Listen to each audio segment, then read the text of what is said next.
Welcome to Massey Dialogues. My name is Nathalie Desrosiers, and I'm the principal of Massey College. It's my great pleasure to welcome you here to talk about inflation, a subject that we are all concerned about.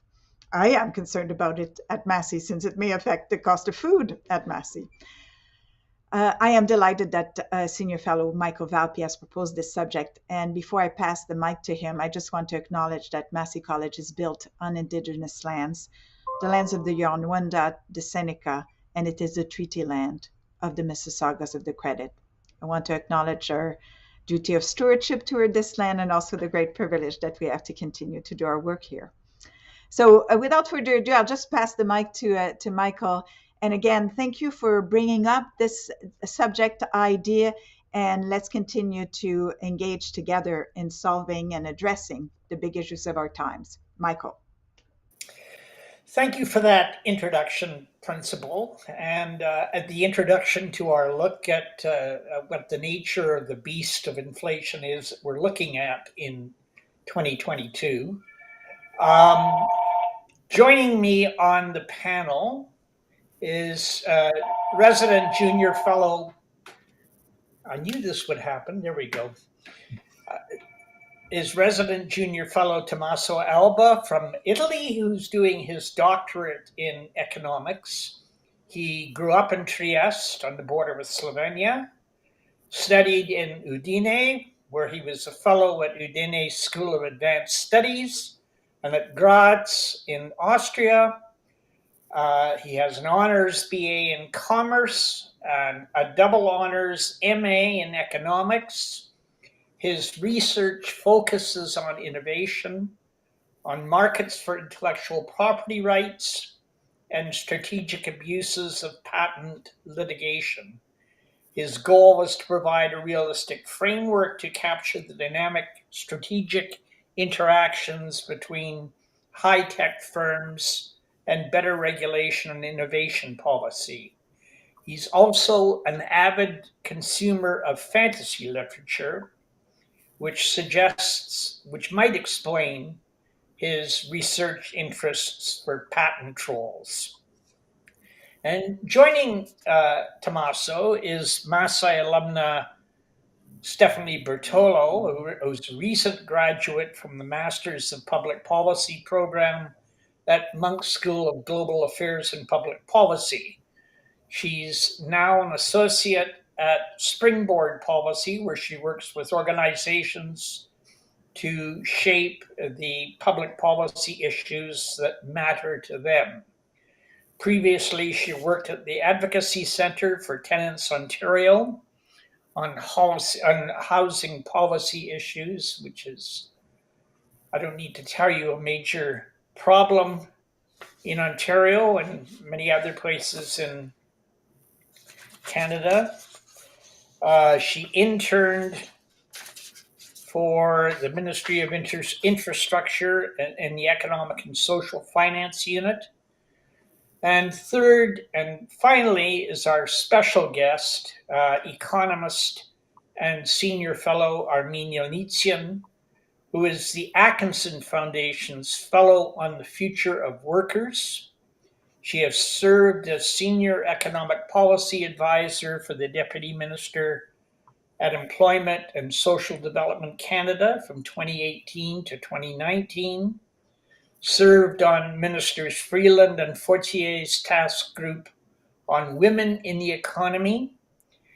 She helped lead the Canadian Centre for Policy Alternatives Inequality Project from 2008 to 2017 as their senior economist, and she provided weekly business commentaries on CBC Radio and CBC TV from 2011 to 2018.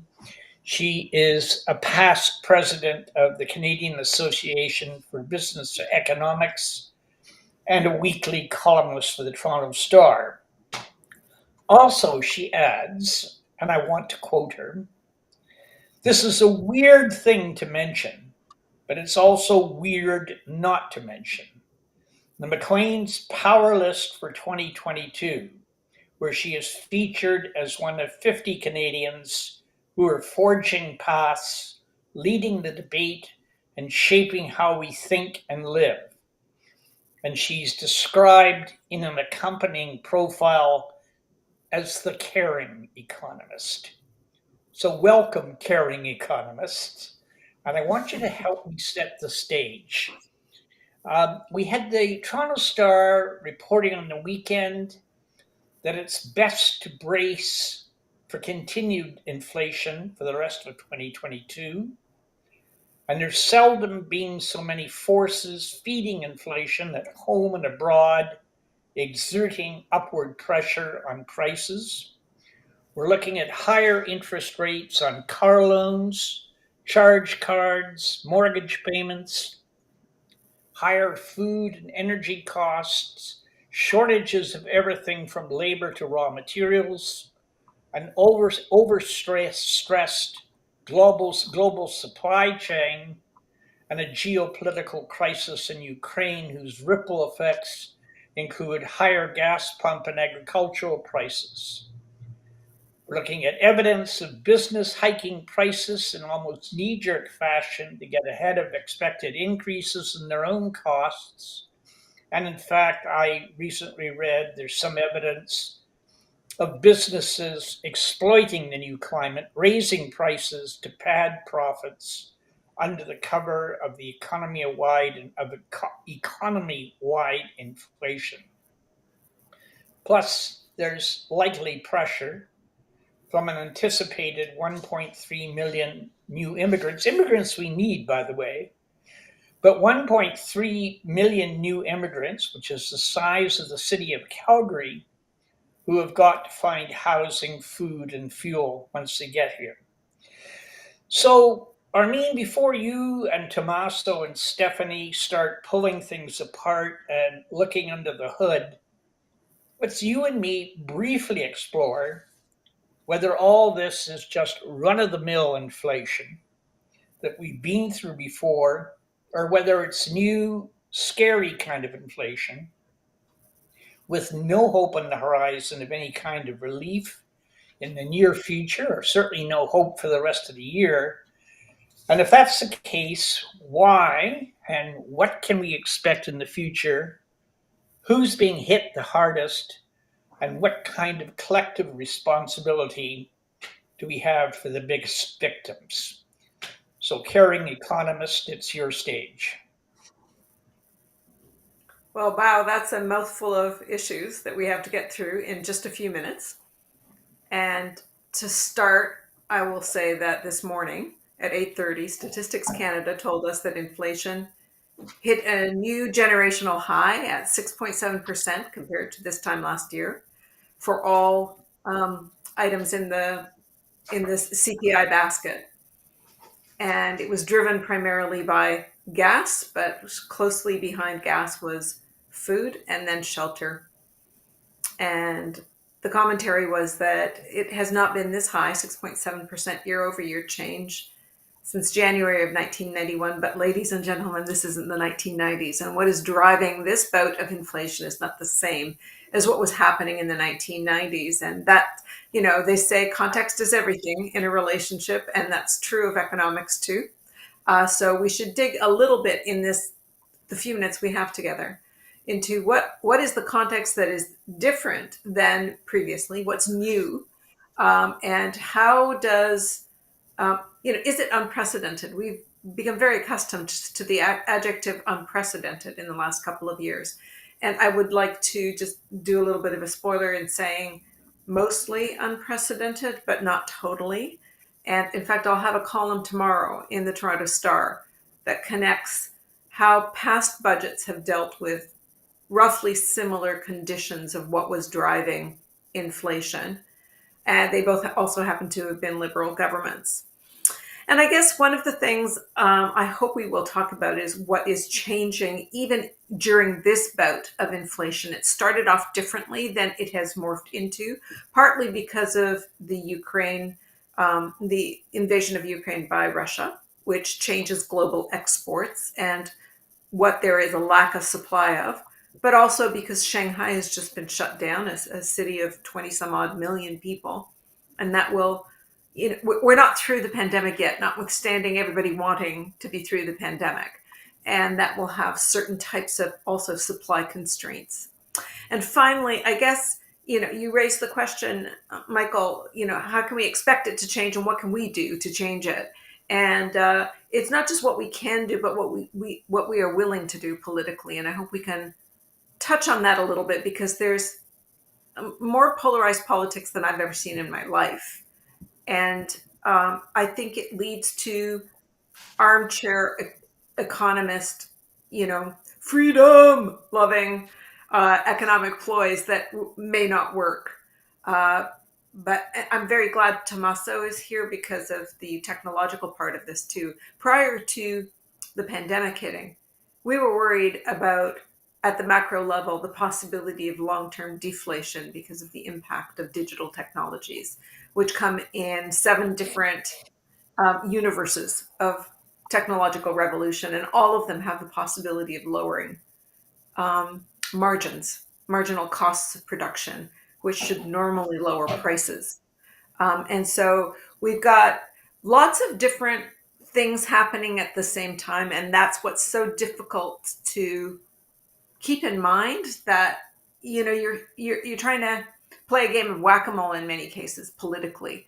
When you try and tame inflation, you might have a very easy measure that you can bring into place that will have unintended consequences. And so I think, consequently, talking about what can governments do, and is it really a global phenomenon that is out of their reach? The short answer to that is no, but also they don't have total control. So, how you walk that tightrope is unclear.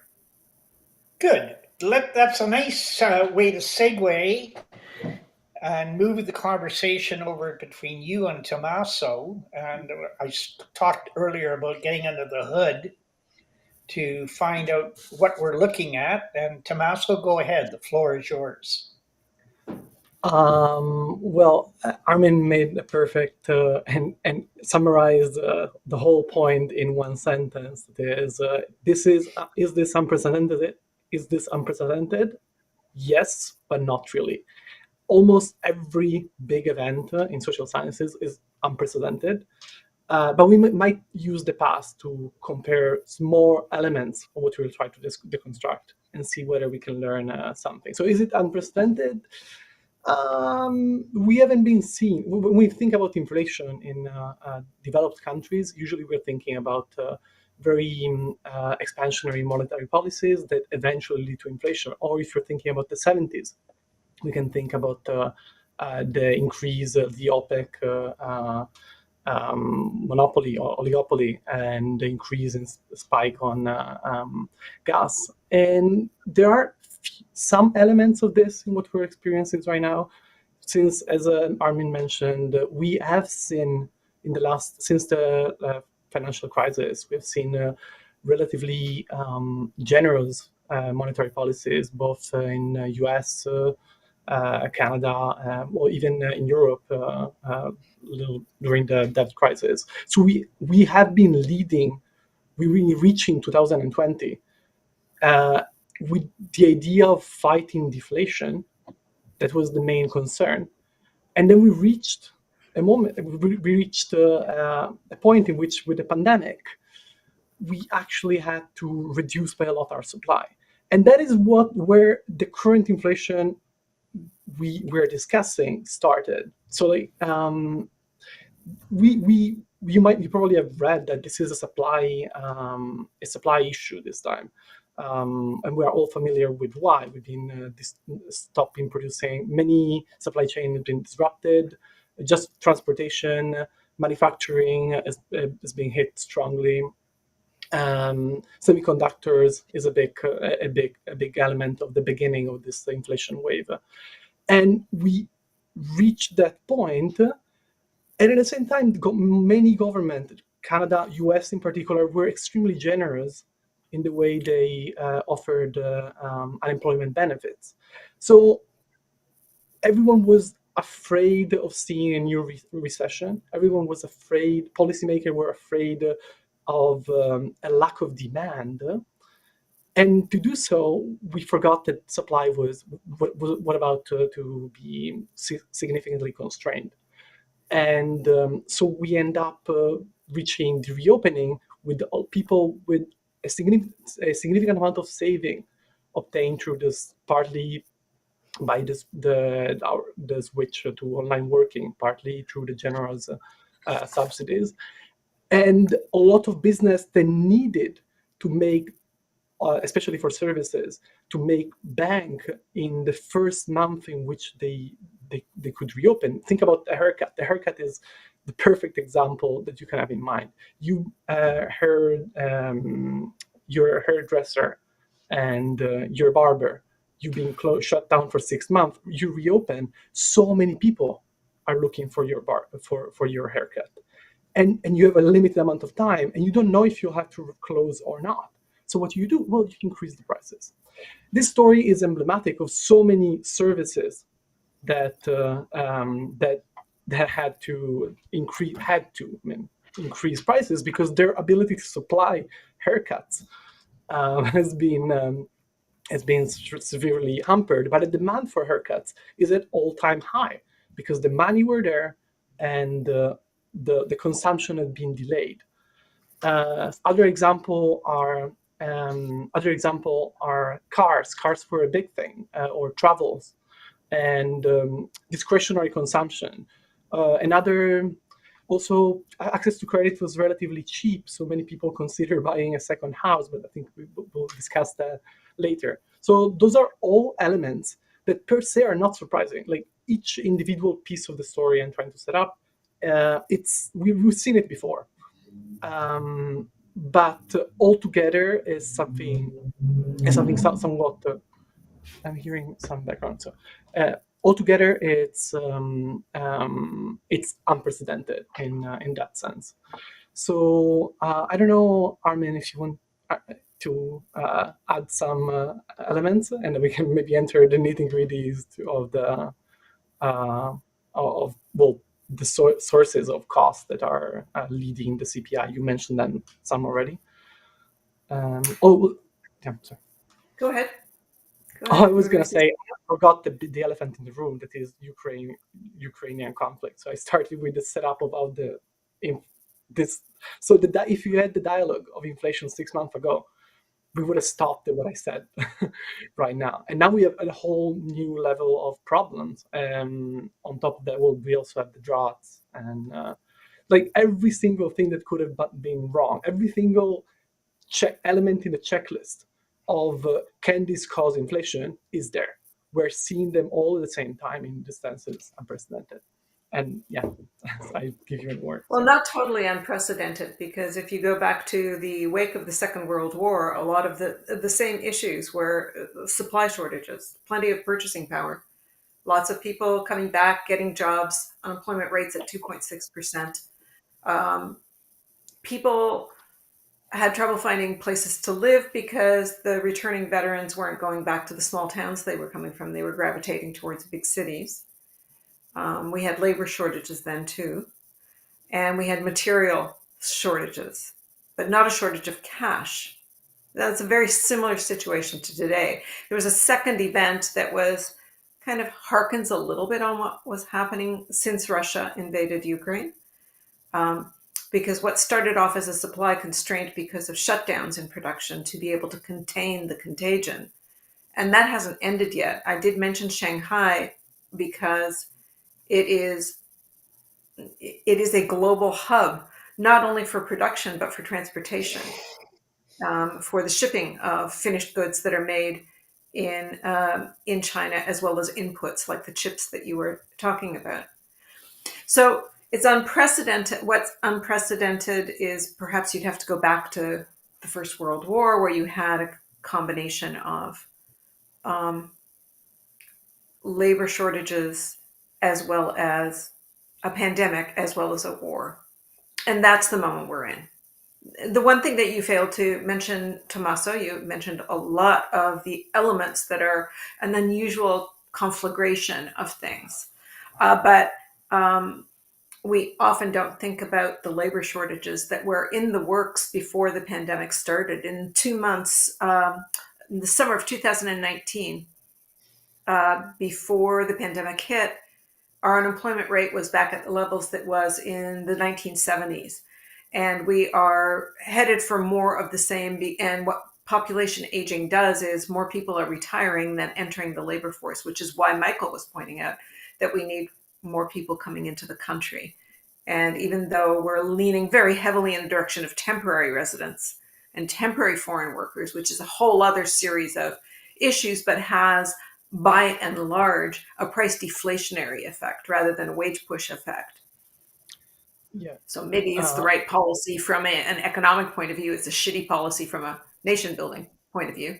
But that seems to be one of the strategies for dealing with the potential for wage push becoming an inflationary spiral, where people are trying to catch up to the rising price of goods, and because they have more bargaining power than they have seen in 40 years, that they might be able to set off a cycle of wage increases that get built into the system. That's something that we would like to avoid if possible.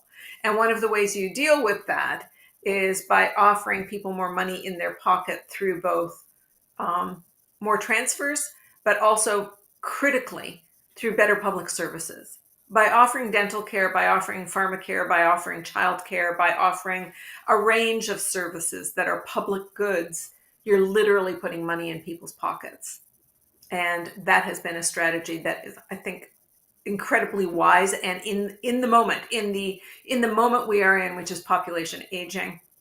But there's another element that you kind of nodded to and then moved past, which is that the sources of inflation are changing. Even over the course of this bout of inflation, you will recall, all of the people on this in this conversation will recall that we were told it was going to be transitory because it was strictly limited to the containment of production to be able to contain the contagion. And we assumed that we would learn whatever lessons we needed to learn from public health to be able to ultimately contain COVID. And we keep screwing up on that front, right? So that we keep seeing new waves that lead to new phases of not only shutdowns, because that isn't the only response to a pandemic. It's also people getting sick and then not being able to work. We're seeing this in Ontario's schools, for example, when teachers and hospitals, when teachers and nurses and personal care workers are getting sick because they're not showing up for work, so they're either too sick to work or they don't want to infect other people. So we're seeing this kind of spillover effect. And I guess another point that I just want to make sure that we don't lose sight of is, as this thing progresses, the invasion of Russia into Ukraine meant that the second biggest oil producer in the world is exporting less oil. That raises the global commodity price. We've seen this before because of the 1973 and 1979 oil price shocks from OPEC.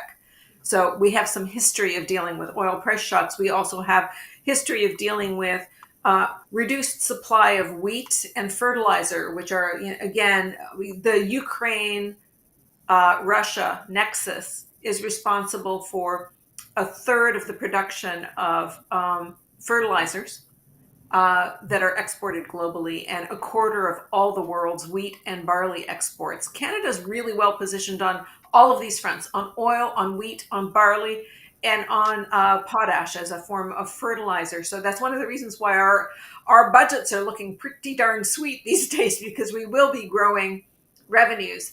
But that what's good for producers isn't necessarily good for consumers, because these are global commodity prices. And the other part, you mentioned electronic goods, but when things start getting out of hand on basics like food, that was what led to the uprisings of the Arab Spring. When people couldn't afford to eat anymore, that starts getting very troublesome. And for both in the 1940s, after the war ended, and in the 1970s, the federal government of the day had to deal with what it meant for food getting too expensive for people. And we might very well be on that trajectory for the next little while, because it does look, to Michael's point and to your earlier point, that it is not inflation is not as transitory a thing as we thought, not only because we are failing to contain the contagion in ways that we know how to do, but because of the impact of this brutal invasion of one part of Russia on a democratic nation. And we don't know how that's going to evolve, but it's not a good sign for inflation.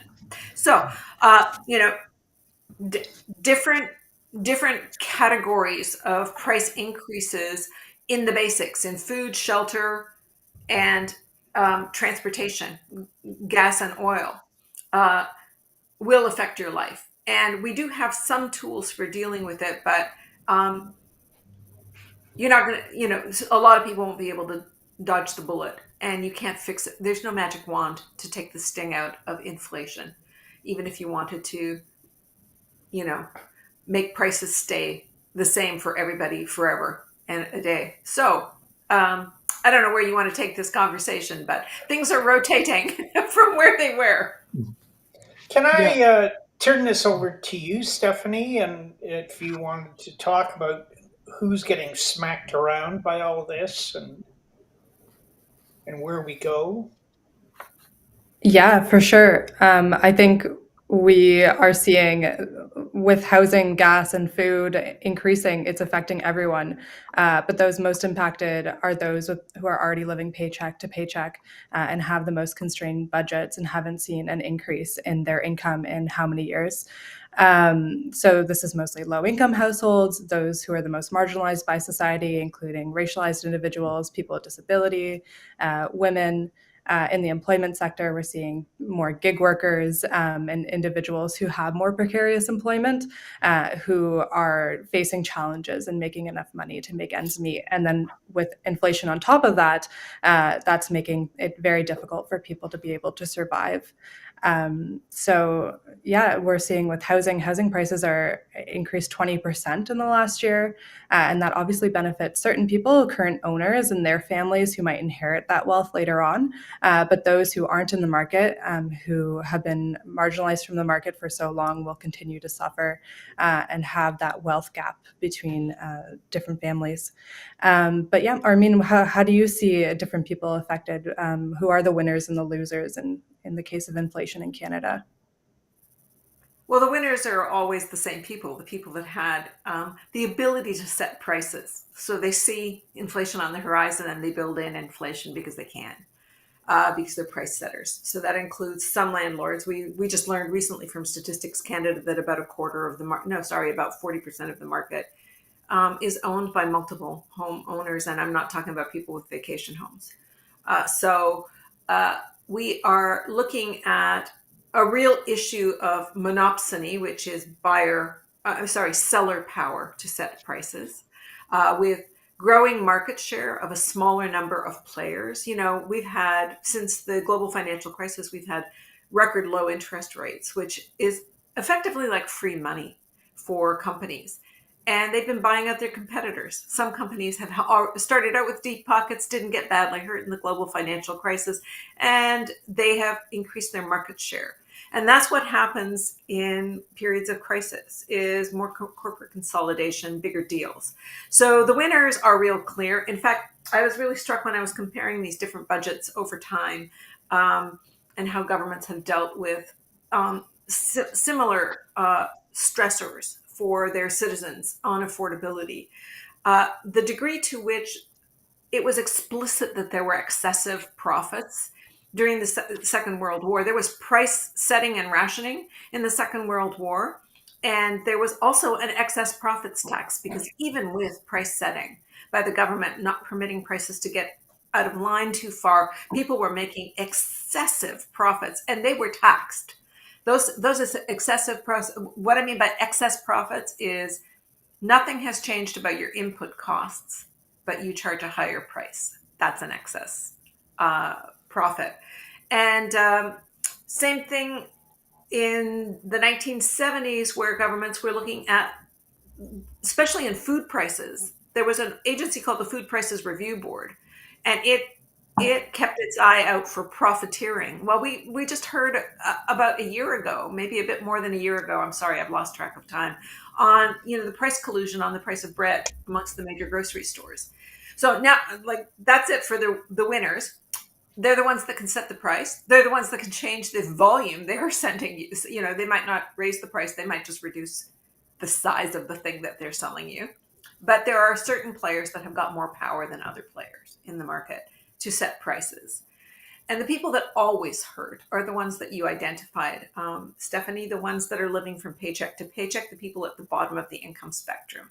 And there's a range of things that governments can do to help those people, but you're never going to eliminate the sting of price increases. And frankly, I want to raise one other issue that's related to population aging that we often forget about. In not very long, 1 in 4 Canadian is going to be over the age of 65. Normally what happens, let's say more Canadians are going to work till they're 70, but still it'll be a minority of that population. That means about a quarter of your population is going to be living on lower incomes than they had in the prime of their life, and those incomes will be fixed. Guess what people on fixed incomes hate? They hate inflation. And seniors are a very voluble group. They do really good lobbying. So the idea that there will be widespread wage inflation or price inflation, if there is either of those things, there's going to be quite a political fight on whatever government's hands it is. So there's going to be a real tussle between the conditions that shove prices up and the people who will lose ground because their incomes are fixed, whether that's, as you said, because their wages have been stagnant for a long period of time, or because they're retired, or because they're living on disability pensions.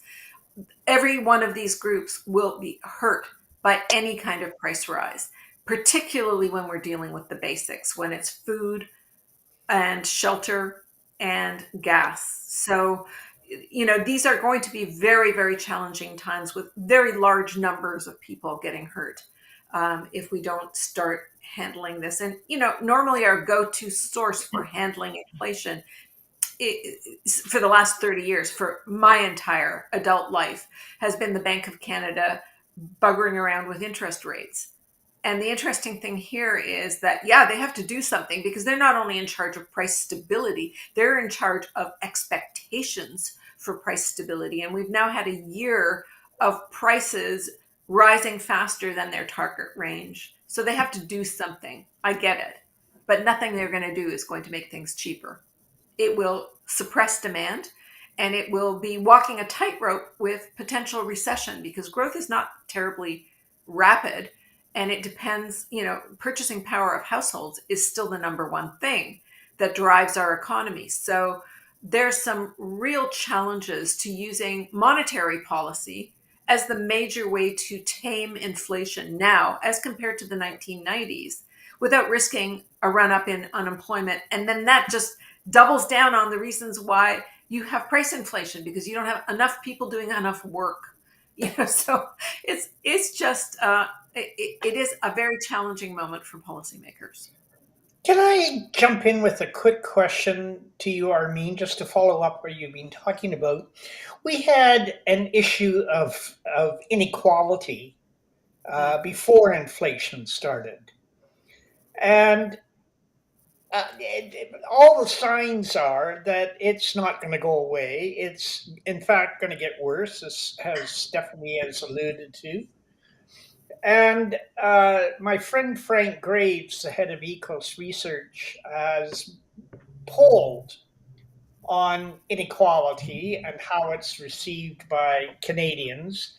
An astonishing percentage have told him, I think something like 65%, that if government doesn't do something to resolve inequality, they can see violence on the streets happening.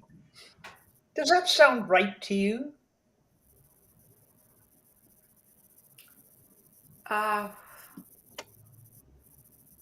If governments don't listen to what people need, if there's no two-way communication and some indication that people are being heard, things normally resolve themselves on the streets one way or another. But there's an additional fact out there, which is that there are people that want to see more political friction. There is a manufacturing of dissent that is more active than I've ever seen. and a defiance of certain types of solutions that are obvious. For example, wearing masks during pandemic, right? like, so the solutions will be harder to get consensus on, that something is being done that is reasonable, that will help you, because people are rejecting science and people are rejecting consensus almost on principle. Like, some people will just not agree with you because of who you are. And I will raise a third fact, which I don't know how it's going to play out, because Canada and Frank Graves' own research shows that Canada has had a vaunted role on the global stage in accepting a growing number of newcomers, and at the same time having more support for having more newcomers because of what they offer. And that's an unusual tandem. Usually in a country that immigration accelerates, intolerance for immigration also accelerates. So this kind of, two level agreement that this is a good path to go down has held, but there's no guarantee that it will continue to hold. As if we ignore what is happening to our youngest generation, who is giving up on home ownership, and I'm not saying that home ownership is the best thing, but it's like we have no solutions for these people because we refuse to build more. And if we don't raise wages, like the whole nexus of choices are leaving a generation behind. So it's not just inequality, vertical inequality in terms of rich and poor. It's also intergenerational inequality. It's also biracial, like it's BIPOC inequality. It's white versus everybody else. It's rich and poor. It's along every parameter. It's horizontal, it's vertical, it's age related, it's regional.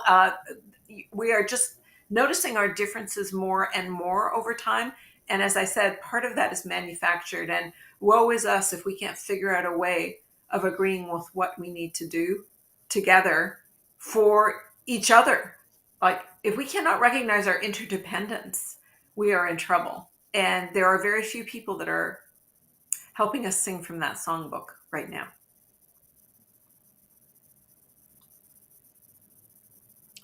What would you Maybe do to if you were? Yeah, go ahead. I put you all to sleep, did I? No. The sound of deep thinking is what you're hearing. What would you do if you were Prime Minister or Minister of Finance? I'd focus on the foundations that people need. I would build more housing. I would make sure everybody had access to all the healthcare they need. That is mental and physical healthcare, dental care, pharmacare. I would make sure that early learning and childhood was not considered babysitting, that it was considered the way we develop our most precious resource, because we know that in the first 5 years of being a human, we learn how to learn and we learn how to be human with others, and maximizing the potential of every child to make them ready for what happens in life, to me, is like the ultimate public service. So I think once you do these things, then you have very good high-speed internet that everybody can access. You've got clean water, you've got sufficient food that is stable in source, and that you've got a little bit more I mean, I love my raspberries in January. Don't get me wrong. I don't think globalization is all bad, but I also think we might have gone a little bit too far in terms of our dependence. Our inability to produce our own, the critical things that we need. And so I think there's like a handful of ways in which we can make sure we have what we need when we need it, and then help others around the world. The fact that Cuba can export doctors and nurses and we have to import them from countries that have less than us is an embarrassment to me as a Canadian who says I love healthcare. Do you see this also as an opportunity to move towards a more green transition of our economy? As we're seeing oil prices rise, we note that this is obviously going to be a concern moving forward with global warming. We want carbon tax to increase on oil in the future. Do you see that this is an opportunity maybe to increase public transit so people don't have to rely on oil and gas for their transportation costs, or maybe some zoning reforms to increase density, again, to reduce the reliance on transportation. Yes. Amazing. But the thing I want to really encourage you to think about is that while transit is underinvested in this country, in every large city, and better public transit would be a real solution in every large city, a lot of people don't live in large cities. And in fact, more people have moved out of large cities. More people your age have moved out of large cities because they can't afford to live there. So we do need to do something about how we connect with one another, and public transit isn't going to be the only solution. That's a really good point. No, go ahead, Tomasso. With a question. Oh, sorry. So I find very interesting the suggestion you're giving, Armine, because as you said, the classical way of dealing with inflation is increasing the target interest rate, and I do believe that that's a necessity. It's going to happen. It is happening. They're already increasing it. They think they plan to increase it by 50 basis point every couple of months until they reach the 1%, up to 1%. I think that's basis point. No, we're already at 1%. We're at 1% now. No, sorry, I'm talking about the Fed. I'm mixing up Canadian. Okay. Yeah. So so that is necessity, but we need some complementary measures. One of which you were suggesting try to provide benefits, healthcare as a substitute for increasing wages. And it's quite interesting because every time you put money, you increase government spending, you are affecting inflation. That's what the theory tells you. But at the same time, if you do manage to make that spending matter and to manage expectation about inflation, then you can affect inflation itself. Because like the interesting thing about inflation is that it's self-fulfilling. If I expect tomorrow's prices to be higher for my childcare, for my food in particular, what I should hoard right now in flour or in gas or whatever I think is going to increase. And as a result, I want to increase my demand and I'm going to increase the price right now that is leading to inflation. So managing expectation is crucial. And I find that like classical economics theory does not necessarily address how you can manage inflation with complementary benefit, as you suggested. And I was wondering whether you can comment on that, whether you believe that subsidizing the care economy can be a tool to manage inflation expectation, maybe paired with subsidies for food that are necessities.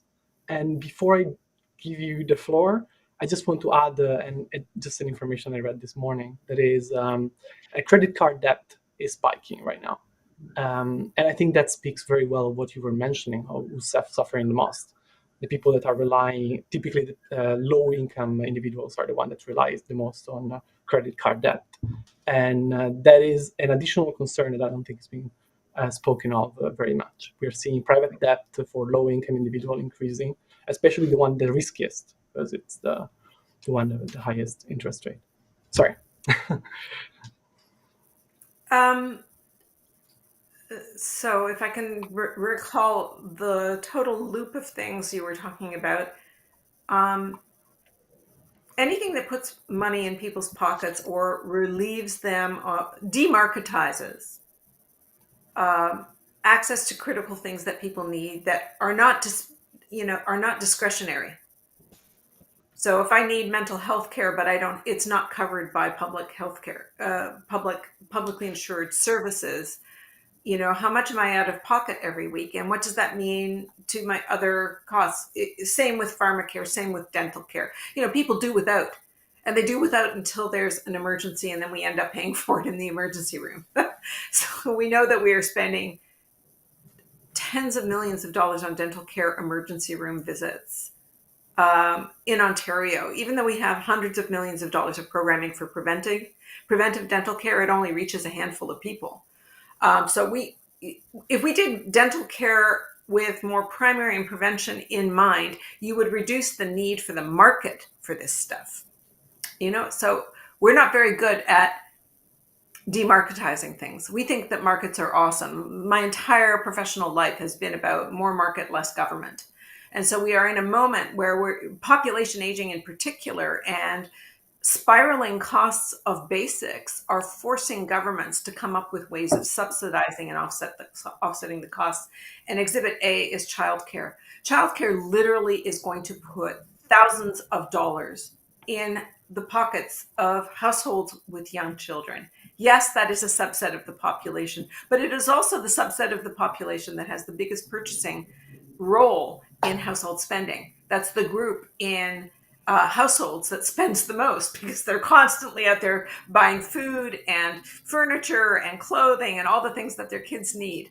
And that's the time in life that they are spending the most. So putting more money in their pockets weirdly also stimulates the economy. But it does so in a way that doesn't mean you're making critical trade-offs for the basics. So I just think we're entering a new era in what is government for and who's it for, and what is the market for, and what should the market be for. The market should not be for basic things that we need to survive. We are the 9th largest economy on the surface of the planet. We have the lowest credit, the highest credit rating of only 12 nations. And there's only one nation that is as big an economy as us that can borrow at the lowest costs as us, which is Germany. We are in an extraordinary position. We think of ourselves as a middle power, but we are in fact an economic and fiscal superpower. We can do whatever we want for one another. If we wanted to make every job a good job in the care economy, that's 1 out of 5 jobs. Most jobs in the care economy are financed through the public purse. If we made sure every one of those jobs was great, we've got the backbone for the next middle class of the early 21st century, just like manufacturing was in the 50s to the 70s. We've got, we don't have a failure of resources to do what we want. We have a failure of imagination on how we deploy the resources we have and actually build a stronger economy in the process. It's kind of being pitted as governments versus the economy, but do it right and you've got a stronger economy and more democratic governments addressing the needs of their people. You folks out in the audience, can I just let you know we're getting toward the last 10 minutes of our hour. If you have questions of Armine, of Stephanie, of Tomas, please either ask them or write them in the chat section, and we'll get your questions answered. So I see a question on stagflation, and I guess there is a short answer to that. Yeah, there is potential for stagflation, and partly is exactly related to what Armine was mentioning. We have strong, very tight labor market, so that might lead to a spiral, wage inflation spiral, as we saw, by the way, in Italy in the 17 and 80s. And so the Bank of Canada will need to increase the interest rate. This might reduce this might lead even to a recession, because we are not faring all that well with the pandemic. And if we manage the increase of the interest rate in a too abrupt way, or we put too much stress on the firms, yeah, it's totally possible we will see inflation continuing because of the strong power of the labor force, and in particular in Europe, where unions are even stronger, and at the same time keep maintaining inflation that in the US is reaching double digit for consumption goods. So would inequality move us in that direction too, Tomasso? Sorry, Would quality? inequality in the workforce also move us in that direction? And people trying to do catch up? So right now, wages are lagging. So you can have increasing wages and increase in inflation with a divergent rate that can spiralize into a constant increase in inflation and yet increase inequality. And if we're keeping up with the numbers that we have right now, that's what we might expect. So yes, despite the relative tightness that should favor so it should favor new contracts. So there's also a small distinction to be made. Like being right now a worker is bad. Being a new hire is less bad. So when we're looking at the wages, we're looking at the averages. And so old contracts that are still paid or not renegotiated are the ones that are suffering the most. So new hires, great, you're not losing that much in that specific moment, especially if as the today's most optimistic forecasts say, we are reaching the peak of this wave of inflation. So it's not going down, but we're reaching the peak. So new workers and workers with flexible or renegotiated contract are likely to suffer the least. Old workers, they're more affected. We have a question from the principal, Madame de Rosier. Will the governments of different countries have different strategies here? What can we expect? Armine? Yeah, the governments of different countries always have different strategies. That's why we watch one another. So with the wave of elections that is taking place, it will be important to see what happens in France. It will be important to see, the re-election of Orban in Hungary, the potential for a right-wing shift could very much change what governments' reactions are to inflation, what gets ignored and what gets whipped up. And in particular, because the whole global north is and I don't know what you mean by countries, but if you are talking about the global north, that's a different story than the global south. And the global north is almost uniformly experiencing population aging.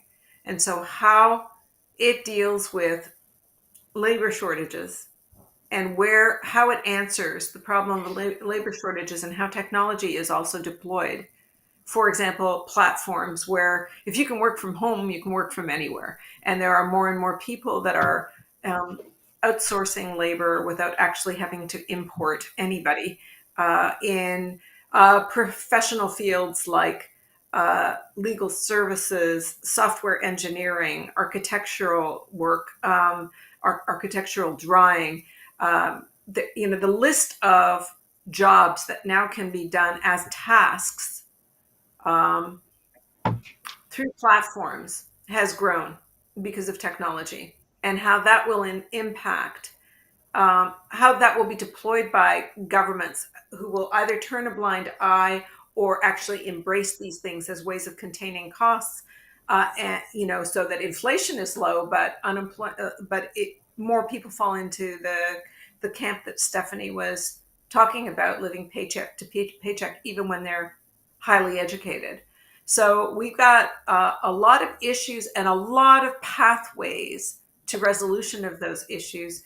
And all of that will be colored by, who we elect and what their approach is to inflation, to unemployment, to democracy. Also, If I can add, some countries will suffer a lot. Countries that do not have access to natural gas or oil or nuclear energy will have to deal with a completely different set of problems as compared to Canada, even just because they will be in a great stress for their trade balance.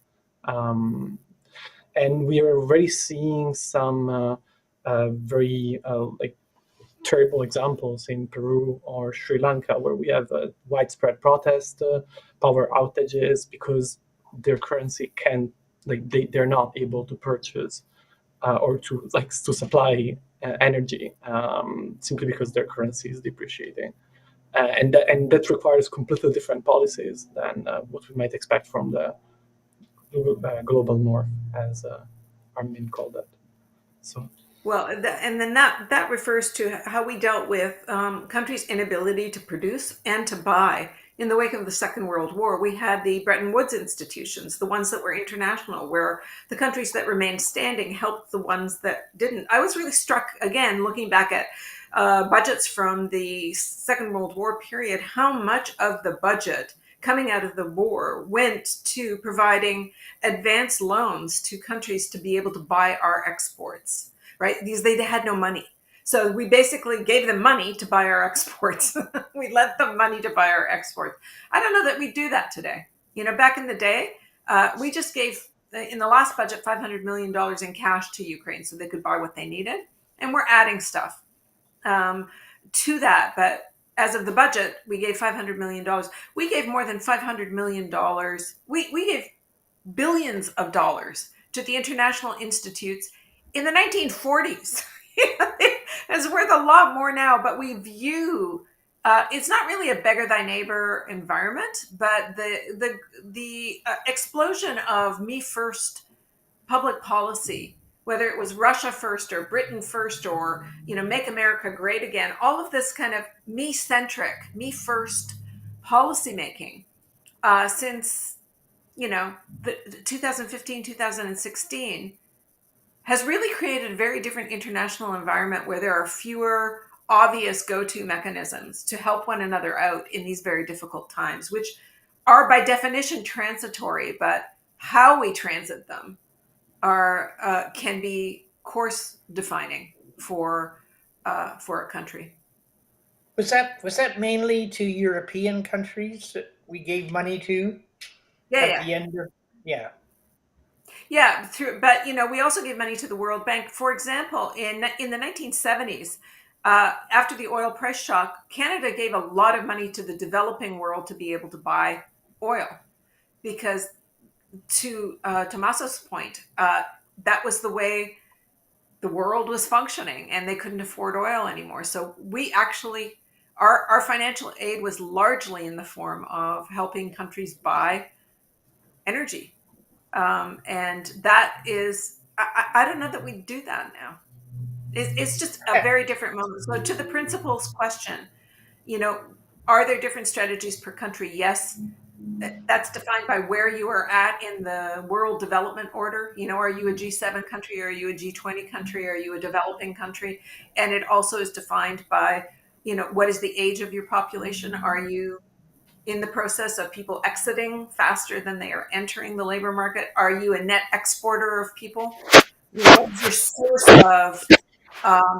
is your source of wealth? Even if you are a poorer country, what is your source of wealth? What is your energy independence like? Because every country needs energy. And at the end of the day, all of that is defined by what's your politics. What's the politics of the ruler? And how autocratic are they?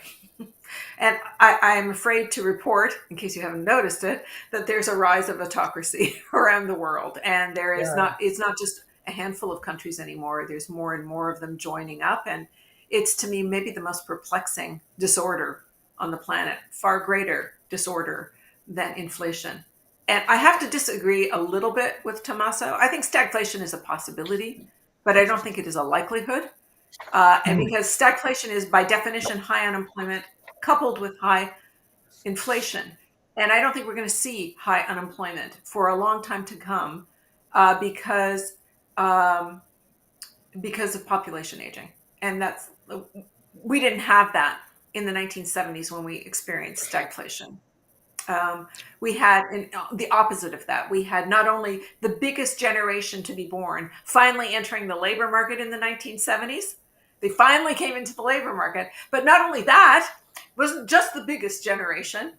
The girls of that generation thought they were just as good as the boys. So we had a double boom coming into the labor market. People don't often realize that just this surge of labor market entrants in the 1970s that were gender neutral, boys and girls coming in and thinking they can do whatever they want to do, meant that it was very difficult to sop up that labor. It was just a huge influx of new potential workers. So unemployment was always going to be an issue then. And then we got the oil price shock on top of everything else. So yeah, I don't think it should be replicable. Sorry? Oh, I just wanted to say, yeah, I think that like the likelihood of, I don't attribute a high probability to stagflation, but it's definitely higher in Europe because we have a different condition, and especially in Italy, we have relatively high unemployment, especially for younger people. Surprisingly, you would say, because that's a shortage we have here. So yeah, maybe I should have been. That's so interesting in Italy because you've got such a reliance on temporary foreign workers. It's like, yes. What?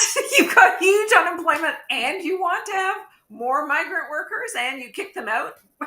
So I think this whole migrant worker thing is an untouched. I don't think people understand what is going on.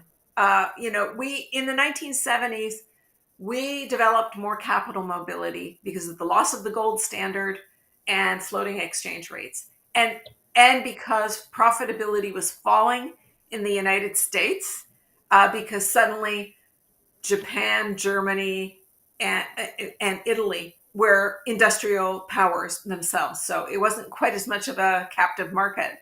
So they were looking for other places to put their money and get higher returns. We have had almost half a century of mobile money. So after half a century of trying to attract enough money to do your business, we will be trying to attract enough people to do your business. And I think people haven't realized the degree to which people can be exploited if they're migrant workers, and they're much more manipulable when they're migrant workers. And sadly, Canada is in that camp. I'm embarrassed by that personally. I hope we get a chance to talk about that sometime. Folks, we've run out of time. The clock is now 3 minutes past 5. May I thank you all, Stephanie Bertolo, Tomasso, Alba, Armine, Yalnizyan, and it's been great listening to you. Bye. Thank you for Ciao. having us. Bye.